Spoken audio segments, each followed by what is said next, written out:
And now give the floor to the Bolivarian Republic of Venezuela. Thank you, Mr. President.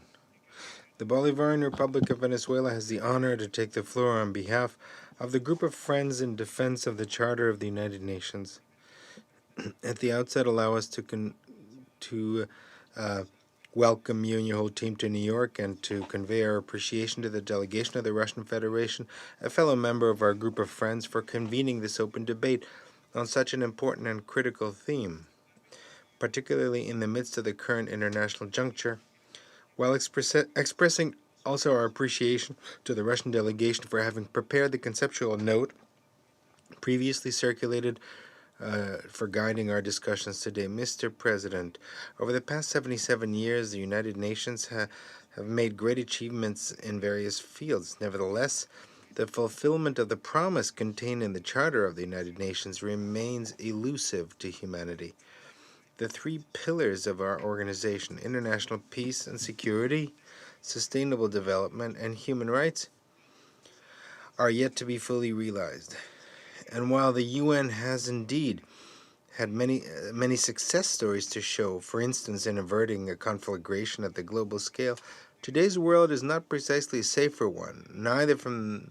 the point of view security or economic, financial, environmental, energy, or food standpoint. Now, this reality, as we are aware, is the result of multiple factors. Nevertheless, there are a few of them worthy of mentioning today, in light of the tremendous impact that they have had over the years on the international relations system. We're referring, Mr. President, to attempts to ignore and even replace the purposes and principles enshrined in the UN Charter with a new set of so-called rules that to date remain unknown, or the attempts to disregard the obligations and commitments arising from relevant international agreements and treaties to which members of the international community are parties, including on the basis of claims to non-existent exceptionalism. Also, there are the attempts to divide our world into blocks. There are attempts to have selective approaches or accommodative interpretations of the norms of international law. And finally, the continued attacks against multilateralism, which has precisely the United Nations as its standard bearer. In parallel, Mr. President, whereas there's also a growing resort to unilateralism, which can be largely seen among other measures in the illegal application of unilateral coercive measures against more than 30 countries worldwide in flagrant violation of international law. Now, and even though this is trying to be hidden, this is a reality that is negatively affecting the daily lives of over one-third of humanity. These so-called sanctions, which have exponentially increased over the years, and which can be defined as a new form of attempt at domination and neocolonialism, have, as a matter of fact, been used against especially developing countries to put pressure, to force the sovereign will of another state in order to obtain from it advantages of various kinds, while generating at the same time untold suffering of entire peoples. These illegal measures not only have created a systemic crisis in the entire system of international relations that continues to erode multilateralism, but also they are at this very moment deliberately exacerbating the global multifaceted crisis, while they also increase uncertainty and instability,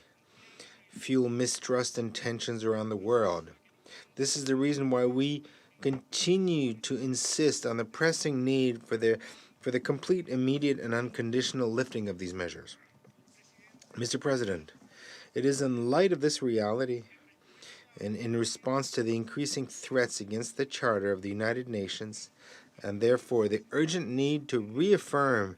and defend its purposes and principles, which today,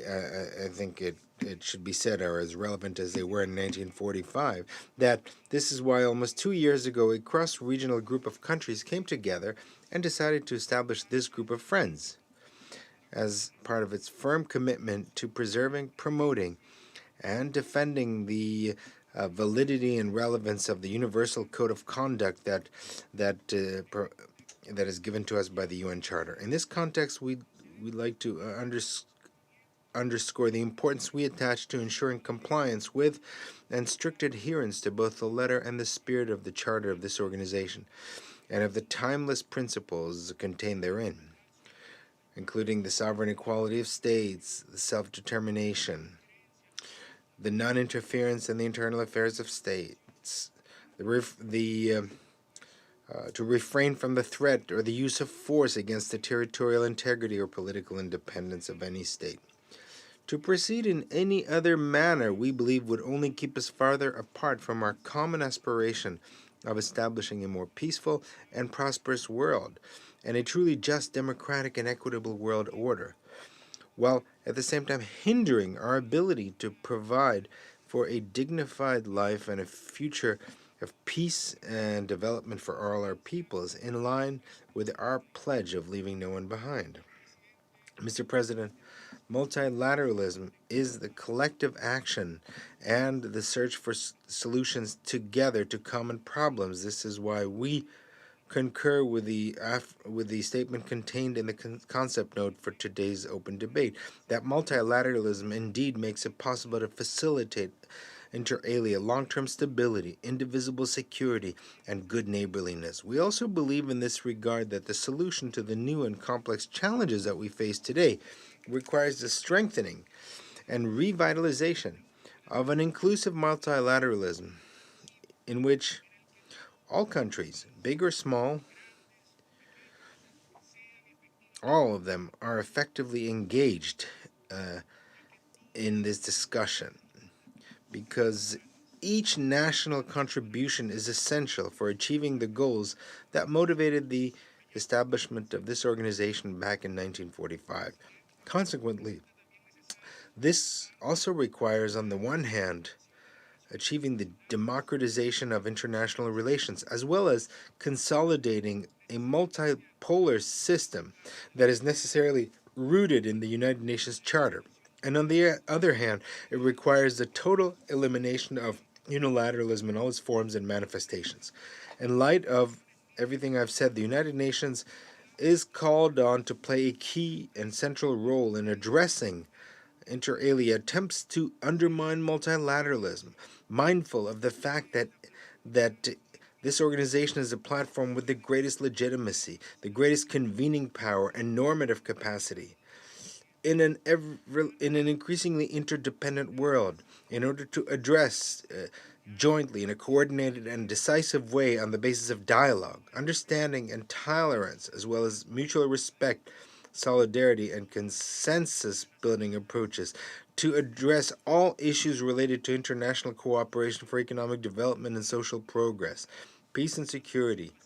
peaceful settlement of disputes, human rights, and the rule of law at the international level, as well as the pressing challenges and emerging threats that lie ahead of us, many of which are common to us all without any kind of distinction. Therefore, we'd like to seize this opportunity not only to reaffirm our commitment to the revitalization and strengthening of both the role and the intergovernmental nature of the United Nations in today's world, but also to call on all members of the international community to put an end to zero-sum games,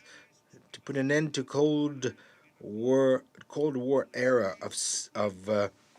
hegemonist mentalities, punitive, divisive, or confrontational approaches, put an end to provocative actions or double standards,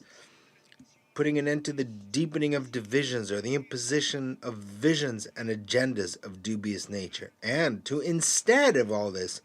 to once again wager on a win-win cooperation, on engagement in good faith, and on mutual accommodation with a view to bridging positions and forging broad consensus. This, we believe, is the best path for ensuring the effective implementation